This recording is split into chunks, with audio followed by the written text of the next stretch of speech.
Good morning बच्चों।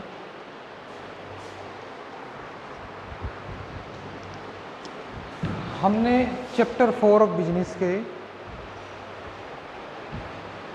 कुछ services के बारे में डिस्कस किया था, इंश्योरेंस सर्विसेज के बारे में भी डिस्कस किया, लेकिन अब हम जो आज टॉपिक कवर करेंगे वो है प्रिंसिपल ऑफ इंश्योरेंस। इंश्योरेंस क्या होता है, उसकी डेफिनेशंस क्या है, वो हम लास्ट वीडियो में कवर कर चुके थे। ठीक है बच्चों, लेकिन इस वीडियो में हम जो कवर करेंगे वो है प्रिंसिपल ऑफ इंश्योरेंस। क्या है ये प्रिंसिपल ऑफ इंश्योरेंस? चलो एक एक करके बात करते हैं। प्रिंसिपल ऑफ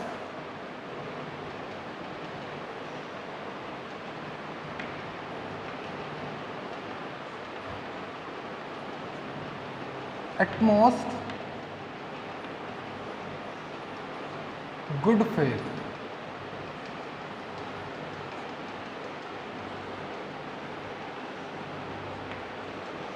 ठीक है, क्या है ये? अटमोस्ट, सॉरी बच्चों, सॉरी, है ना, utmost, principle of utmost good faith. क्या कहता है ये प्रिंसिपल? चलो एक एग्जांपल से समझें। हाँ, एग्जांपल से बहुत अच्छा आता है समझ में।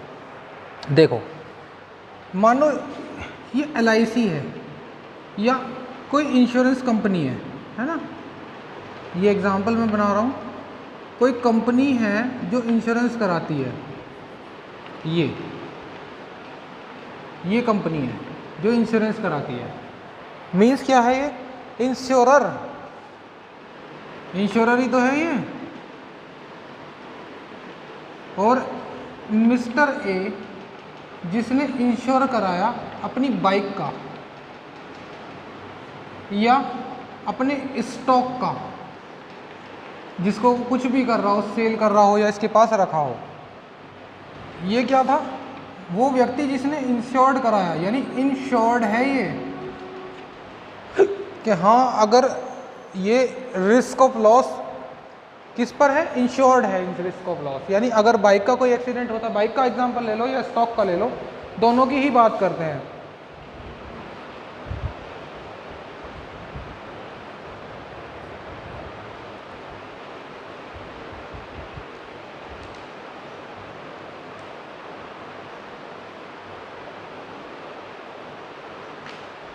है ना?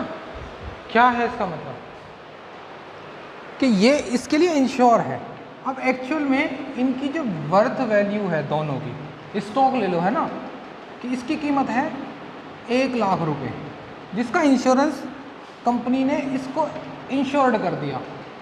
अब एक्चुअल में इसमें आग लग गई, ये लो, फायर हो गई, आग लग गई इस स्टॉक में। लेकिन ये आग लगने पर ये स्टॉक सारा नहीं जला, केवल कुछ स्टॉक जला। यानी 25,000 का स्टॉक ऐसा था। एक मिनट,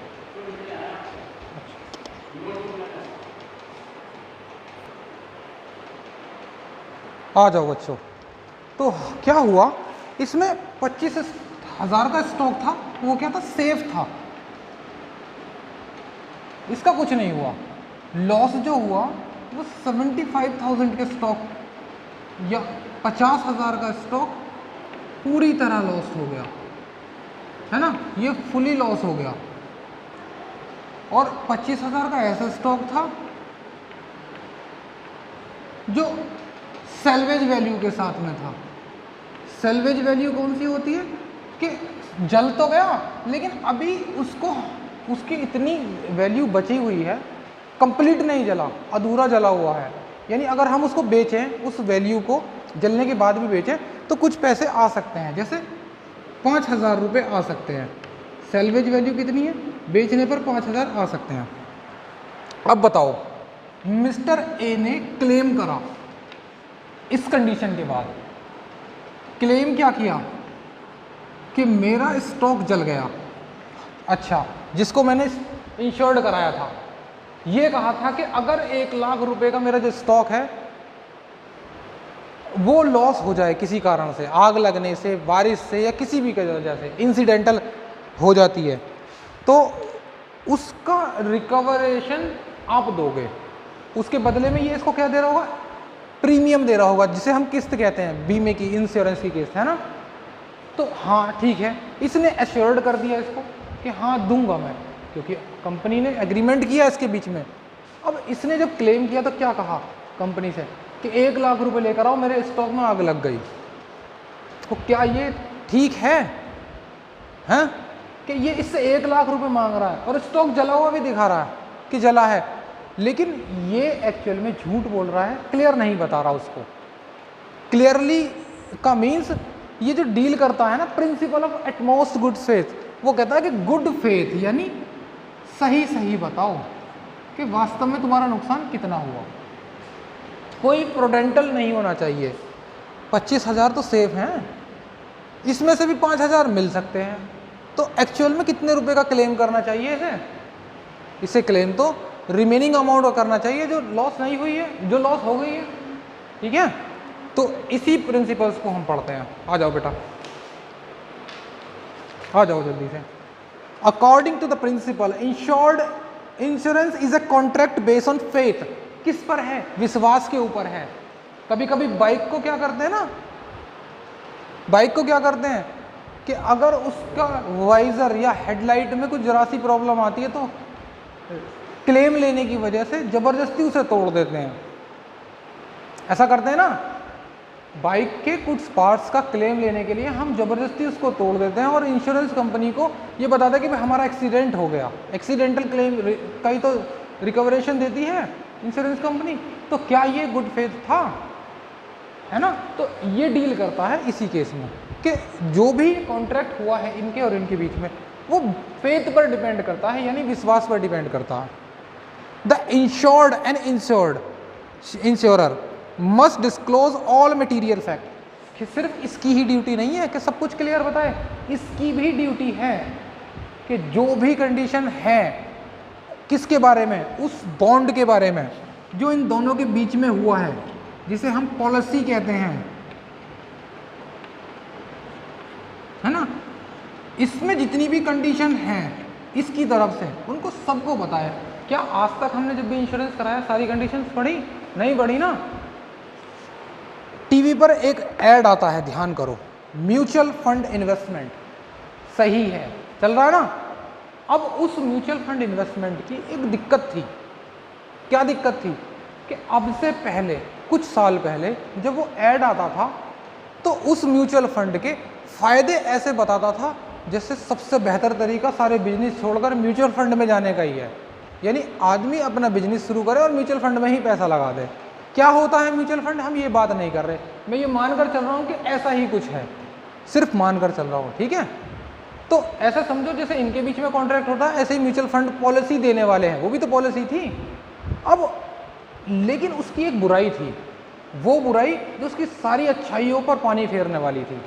क्या थी कि म्यूचुअल फंड में जो लोग पैसा लगाएंगे वो रिस्क पर डिपेंड करता है, रिस्क फैक्टर है उसका कि पैसा तुम्हारा जीरो भी हो सकता, डूब भी सकता सारा, ये उसकी बुराई थी। तो कोई लगाएगा पैसा? अगर मैं तुमसे कहूँ कि तुम 10,000 रुपये एक बिजनेस में लगाओ और तुम्हें 10,000 के 20,000 हो जाएंगे तो तुम खुश हो गए, अच्छा डबल हो रहे हैं। लेकिन मैं कहूँ कि 10 के 0 भी हो सकते हैं, तो ये उसकी बुराई थी। तो इसकी वजह से तुम क्या कहोगे? नहीं करना भी ऐसा बिजनेस हमको। ठीक है, तो ऐसा ही उस म्यूचुअल फंड की कहानी थी कि उसने अच्छाई तो टीवी पर ऐड करते बताई, लेकिन जो उसकी टैग लाइन, जो रिस्क वाली लाइन थी, mutual fund investment are subject to market risk, उसको इतनी तेजी से बोला कि लोगों को समझ में ही नहीं आई। तभी गवर्नमेंट ने, जो telephone regulatory authority of India होती है या कंज्यूमर प्रोटेक्शन एक्ट होता है, उन्होंने उसको गाइडलाइन करा। उन्होंने कहा भाई रुक जाओ, इस ऐड को ठीक करो दोबारा से। क्या करें कि ये तुम फायदे जितने आराम से बता रहे हो ना, उसकी बुराई वाली चीज़ भी उतनी आराम से ही बताओ। आज टीवी पर ऐड देखना, जब भी म्यूचुअल फंड का आता है तो लास्ट में लाइन बोलता है कि mutual fund investment are subject to market risk, यानी मार्केट के रिस्क पर डिपेंड करता है, पैसा डूब भी सकता है तुम्हारा। अब वो लाइन आराम से बोली जाती है, पहले नहीं बोलते थे, पुराने ऐड में बड़ी तेजी से बोलते, समझ में नहीं आती थी क्या कह दिया। This because of this principle, है ना, कि इसकी भी ड्यूटी बनती है इसको आराम से बताने की, जो भी डिस्क्लोज है उसकी बुराइयाँ भी बताए और अच्छाइयाँ भी बताए। ठीक है, आ जाओ आगे। वो the both party should not be hide any fact related to insurance policy, यानी दोनों पार्टियों को कोई फैक्ट नहीं छिपाने चाहिए from each other. If the insured hide, insured कौन, अगर ये छुपाता है तो क्या होता है, ये छिपाता है तो ये कंडीशन अराइज होती है, और वो छुपाता है तो इसकी प्रॉब्लम्स किसके ऊपर बियर होंगी, इसकी। अगर इसने छुपाया तो उसका नुकसान, उसने छुपाया तो इसका नुकसान, है ना। Then he can refuse to pay the compensation, यानी अगर इसने इससे झूठ बोला, अगर इंश्योरेंस कंपनी को गलती से पता लग गया कि बाइक को हमने ज़बरदस्ती तोड़ा है, ना कि एक्सीडेंट हुआ है, पेमेंट देने के लिए मना कर सकती है। और कानूनी तौर से वो लीगल भी है कि वो मना करने का अधिकार है, क्योंकि हमने झूठ बोला उससे, ठीक है।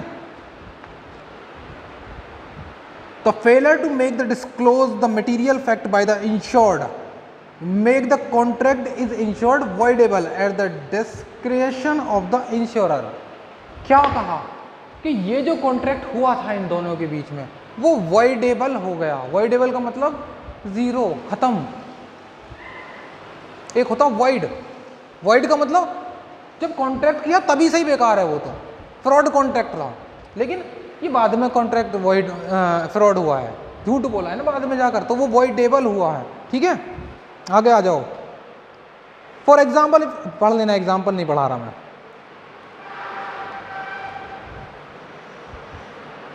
दूसरे पॉइंट पर आओ बच्चों, प्रिंसिपल ऑफ इंश्योरेबल इंटरेस्ट। ये लो, प्रिंसिपल ऑफ इंश्योरेबल इंटरेस्ट की बात करते हैं।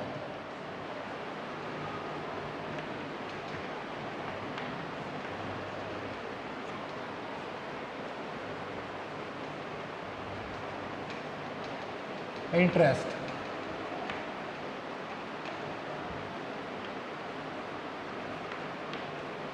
ठीक है। प्रिंसिपल ऑफ इंश्योरेबल इंटरेस्ट क्या कहता है, ये समझाऊं एग्जांपल से, ऐसे ही। ये लो, ये मिस्टर एक्स है ना, ये इसकी वाइफ है मिसिज एक्स, ठीक है। किसकी वाइफ है ये, इसकी वाइफ। अब सोचो,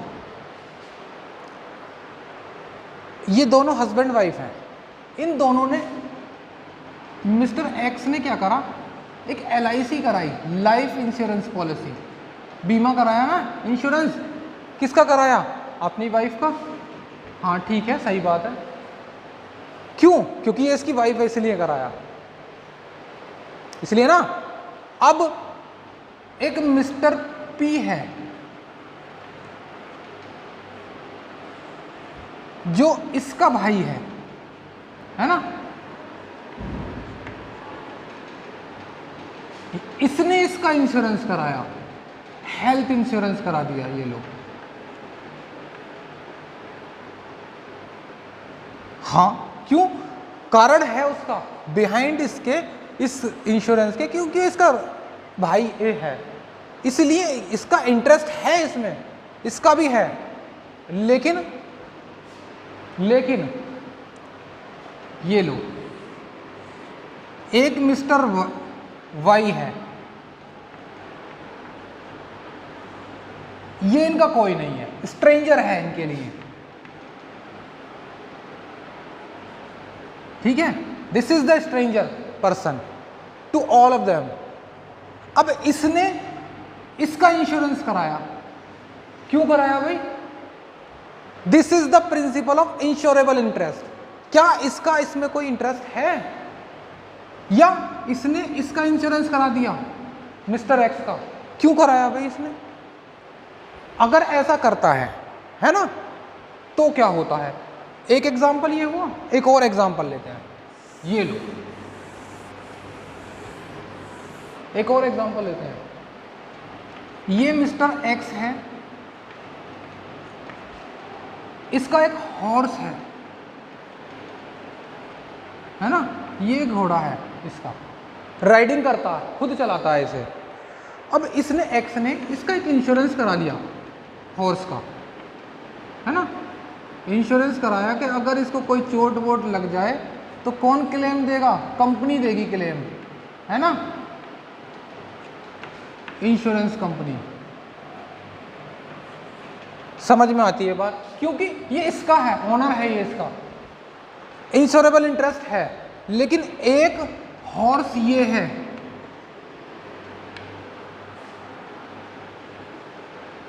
ना, या तो हॉर्स कह दो या कोई और एनिमल जो रेस का घोड़ा है, रेस कर रहा है। कहाँ हो रेस हो रही है? दुबई में रेस हो रही है, ठीक है। एक्स बैठा हुआ है यहाँ पर इंडिया में, कि अगर ये घोड़ा इसी समय या इस रेस में चोटिल हो जाए या जीत जाए या हार जाए, कंडीशन लगा दी, तो मैं तुम्हारे साथ में कॉन्ट्रैक्ट करता हूं कि अगर जीत जाए या हार जाए, कोई भी कॉन्ट्रैक्ट, ये एग्रीमेंट हो सकता है कुछ भी, इसने एग्रीमेंट कर लिया किसी के साथ में भी,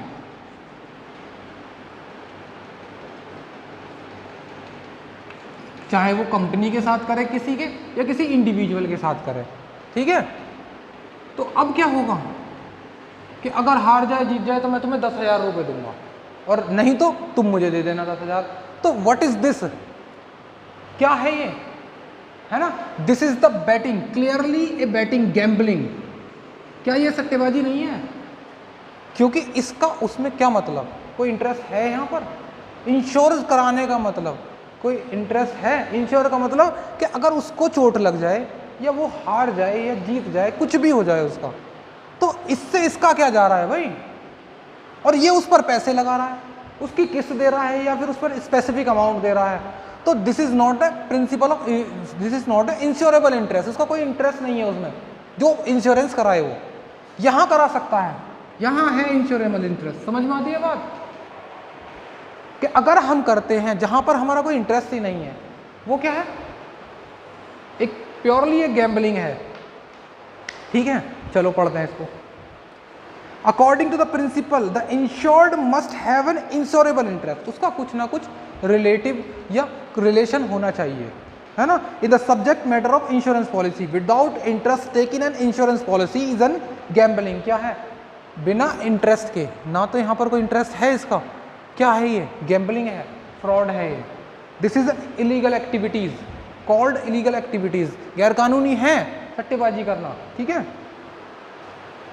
and law does not permit, उसको लॉ परमिट नहीं करता। In the case of life insurance insurable interest come with the relation of insured with the person. Insurable interest कब आता है? जब तुम्हारा उस स्टॉक के साथ में, उस पर्सन के साथ में कुछ ना कुछ रिलेशन है, तो ही ये क्रिएट होगा, वरना नहीं होता। बात खत्म। पढ़ लेना इसको, एग्जाम्पल को। इसके बाद प्रिंसिपल ऑफ इंडेमनिटी आती है ना। पहले मैं इसको रफ कर दूं जल्दी से, इसको समझ लो ध्यान से।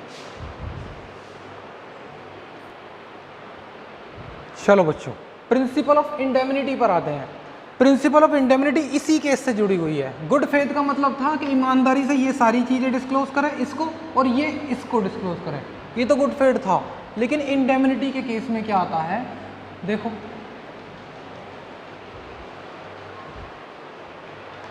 प्रिंसिपल ऑफ इंडेमनिटी कहती है कि एक्चुअल में इसका लॉस कितना हुआ था, 75,000 का ही हुआ था ना।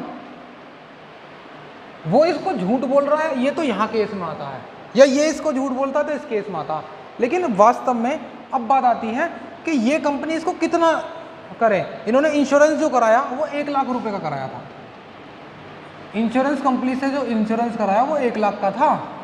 तो क्या ये कंपनी इसको 1 लाख दे? नहीं, जितना एक्चुअल लॉस हुआ है उतना ही दे। अगर ये 75,000 का ना होता, ये 10,000 का होता, तो 10,000 का ही तो हर्जाना भरेगी। कंपनसेशन कितने का देगी? उतने का जितना लॉस हुआ है, ना कि 1 लाख का, है ना।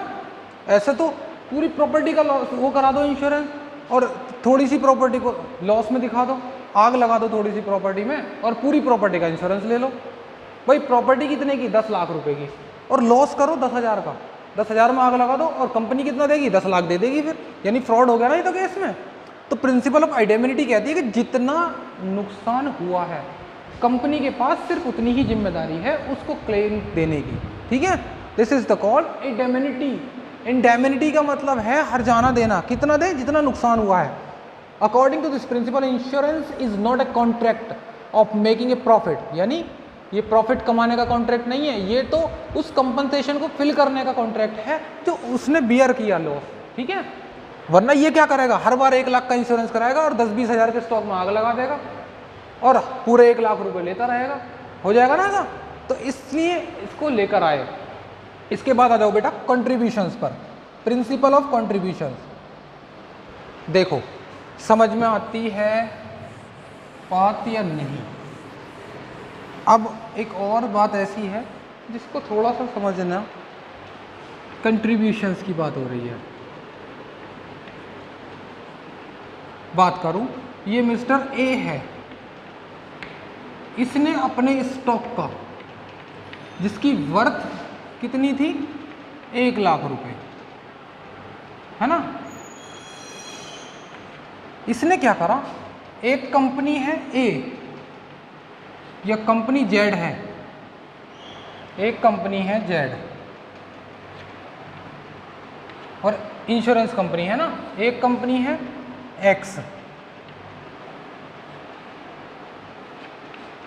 ये लो, इसने क्या करा, स्टॉक 1 लाख रुपए का, इससे तो करा लिया उसने 50,000 का इंश्योरेंस, है ना, इससे करा लिया उसने 1 लाख का इंश्योरेंस, 2 कंपनियों से इंश्योरेंस करा लिया। समझ में आती है बात में, एक से इंश्योरेंस कराया 50,000 का, एक से 1 लाख का। तो अब तो स्टॉक जल गया, कितने का नुकसान हो गया, 75,000 का नुकसान हो गया। तो कितना ले इससे, 75,000 इससे ले ले और 75,000 इससे ले ले। ये भी चालाकी कर सकते हैं ना, हाँ कर सकते हैं, लेकिन इसका इलाज करने के लिए प्रिंसिपल ऑफ कंट्रीब्यूशन आ गया। कैसे, देखो क्या कहा इसने,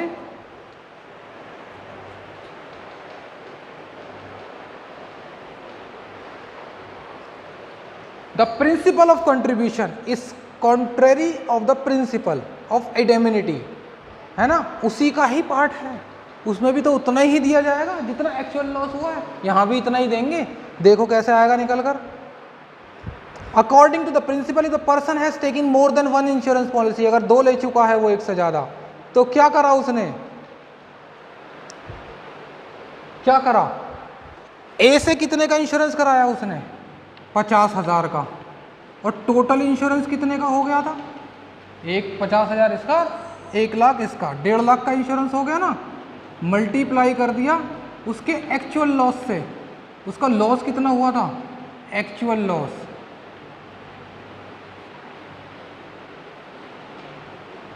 ठीक है, और ये क्या था, इंश्योर्ड अमाउंट, इंश्योरेंस तो कराई थी, और टोटल इंश्योरेंस, देखो क्या लिख रहा, sum assured with particular insurance, total sum insured, total कितना इंश्योरेंस कराया 1.5 लाख, 50 इससे 1 इससे, और सिर्फ इससे कितना था 50,000 इंटू इतना, तो कितना आया बच्चों ये 25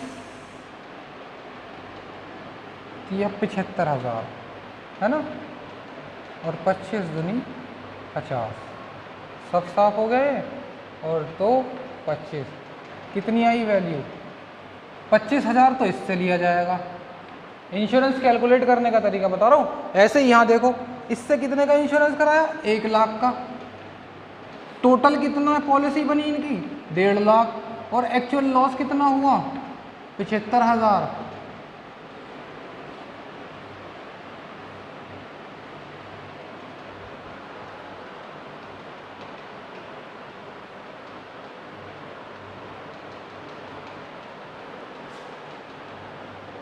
गलत काट दिया ना ये, अब ठीक है, ये 75 इंटू 2 टाइम, ऐसे ही 75 इंटू 2 टाइम, और ये कट गया 15,000, 50,000, तो कितना आया बच्चों 50,000 इससे लिए जाएंगे, टोटल कितने लिए इन्होंने 25,000 इससे 50,000 इससे, तो 75,000 ही आया ना।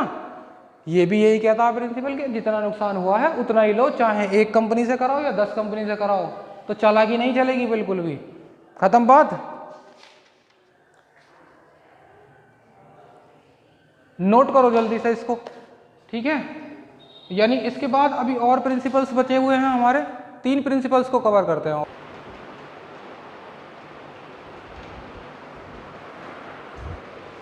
चलो बच्चों, अब आते हैं प्रिंसिपल ऑफ सब्रोगेशन, है ना।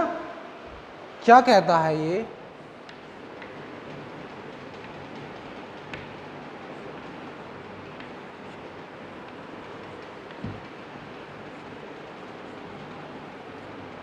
देखो ये सिंपल सी बात है।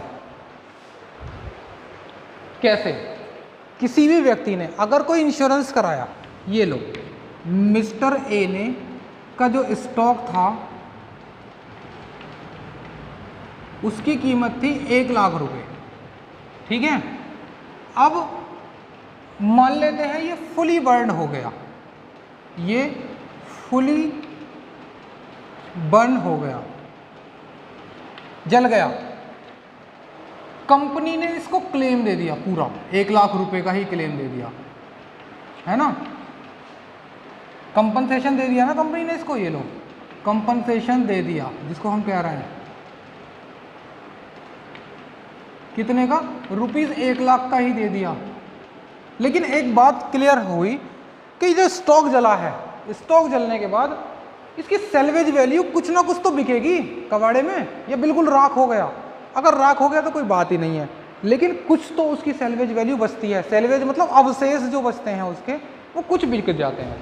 मान लेते हैं उसकी सेल्वेज वैल्यू, जैसे प्लास्टिक जल जाती है ना। तो किसी का प्लास्टिक का बिजनेस है और वो प्लास्टिक के जो मटेरियल जो भी बना हुआ होता है इक्विपमेंट, वो जल जाए तो जलने के बाद वो ख़त्म नहीं होते, वो प्लास्टिक इकट्ठा हो जाती है जलने के बाद, तो हम उसे प्लास्टिक में तो बेच सकते हैं। तो ऐसे ही उसकी जो सेल्वेज वैल्यू है, मान लेते हैं वो कितने की बची, 10,000 की बची। अब इन 10,000 रुपये को कौन लेगा, कौन लेगा इन 10,000 रुपये को। जब इसने पूरे 1 लाख रुपए इसको दे दिए तो इसके जो अवशेष बचे हैं उस पर अधिकार इसी का ही है, इस 10,000 को ये लेंगे, ना कि ये, ठीक है। तो मीन्स इसके सेल्वेज वैल्यू पर अधिकार अब इसका हो गया, क्योंकि इसने तो इसका पूरा 1 लाख रुपए की कीमत अदा कर दी ना। तो this is the principle of subrogation, ठीक है। पढ़ लेना अब इसको, प्रिंसिपल्स को। इसके बाद आता है प्रिंसिपल ऑफ केस प्रॉक्सिमा। क्या कहते हैं,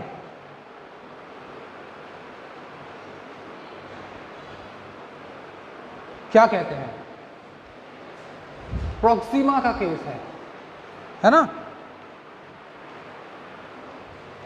प्रिंसिपल ऑफ कैजुआ, कैसा प्रॉक्सिमा, कैसे कैसे नाम है ये बेटा, सब नाम एडवांस ही हैं ये, है ना। देखो क्या कहता, इस केस में कोई पार्टी है मिस्टर जेड, जिसका काम क्या है, शिपिंग बिजनेस, क्या करता है, एक्सपोर्ट करता है गुड्स को। अब export by way of ship, है ना। अब शिप में जब इसने लोड करा होगा गुड्स, ये लो ये पानी है, यहाँ पर इसने अपने गुड्स को कहाँ भेजा, यूएसए भेजा। लेकिन यहाँ पर रास्ते में जो शिप है, इसमें इसका गुड्स जो होगा वो क्या हो रहा होगा, लोड पड़ा होगा इसमें। लेकिन इसको डर है कि कहीं ये शिप में पानी की सीलन आने की वजह से या जहाज के डूबने की वजह से मेरा नुकसान ना हो जाए, यानी मेरा गुड्स लॉस ना हो जाए। इसने क्या करा, इसका इंश्योरेंस करा लिया। ऐसे इंश्योरेंस को कहते हैं मरीन इंश्योरेंस, ठीक है, मरीन इंश्योरेंस कहते हैं इसको, ठीक है बच्चों। अब किस लिए कराया ये स्टॉप, मरीन इंश्योरेंस मतलब पानी की वजह से, समुद्र की वजह से अगर कोई भी लॉस होता है इसके गुड्स को, चाहे वो तो तूफान आ जाए, पानी आ जाए, सीलन आ जाए, व्हाटएवर जो भी लॉस होता है उसका कंपनसेशन देगी ये इंश्योरेंस कहता है, उसका कंपनसेशन तब मिलेगा। लेकिन इसका गुड्स इस कारण से ना लॉस होकर चूहों ने काट दिया, चूहों ने काट दिया इसका गुड्स, है ना। यानी कुछ ऐसा गुड्स था जिसके चूहे के काटने की वजह से वो खराब हो गया, या वहीं चोरी हो गया, किसी ने चुरा कर खा लिया होगा, हजम कर लिया होगा, हो सकता है।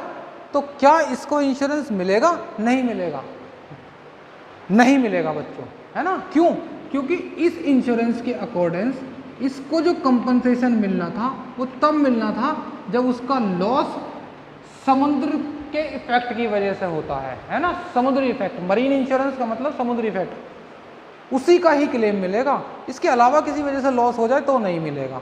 ठीक है, पढ़ो इसे जल्दी से।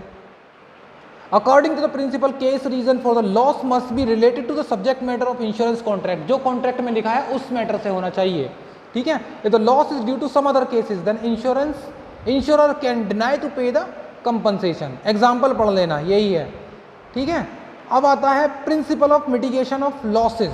मिटिगेशन ऑफ लॉसेज का मैं यहीं से ही समझाता हूं कहानी। कहाँ गया ये वाला केस, जब ए का स्टॉक चल रहा था, मैंने फुली बर्न कर दिया ना, यहां पर पूरे स्टॉक में आग लग गई इसके। अब पता है ए क्या कर रहा है, खड़ा हुआ देख रहा है ऐसे, है ना, अरे जल रहा है जलने दे, मेरा तो इंश्योरेंस है। या इंश्योरेंस स्टॉक में तो आग लगी लेकिन थोड़ी सी लगी, इसने जाकर क्या करा, इसने पेट्रोल और डाल दिया उसमें, पूरे को जलने दो। ठीक है, या तो कोई एफर्ट ना करे इसने अपने स्टॉक को बचाने के लिए, या उसको और जलाने के लिए एफर्ट कर दिए, तो इस केस को कहते हैं principle of mitigation of losses. Means जो भी इसने किया वो गलत किया ना, इसकी ड्यूटी बनती है कि जब स्टॉक जल रहा था, अगर इसकी नॉलेज में है तो पूरे एफर्ट करे उसको लॉस को कम करने की। सारा स्टॉक तो बचाया नहीं जाएगा लेकिन कुछ लॉस को बचाया जा सकता है। हो सकता है ये 1 लाख का ना होकर 95,000 का हो जाता, 5,000 का लॉस बच जाता। This is the principle of mitigation. ठीक है, काम खत्म, बाकी कवर करते हैं नेक्स्ट वीडियो में।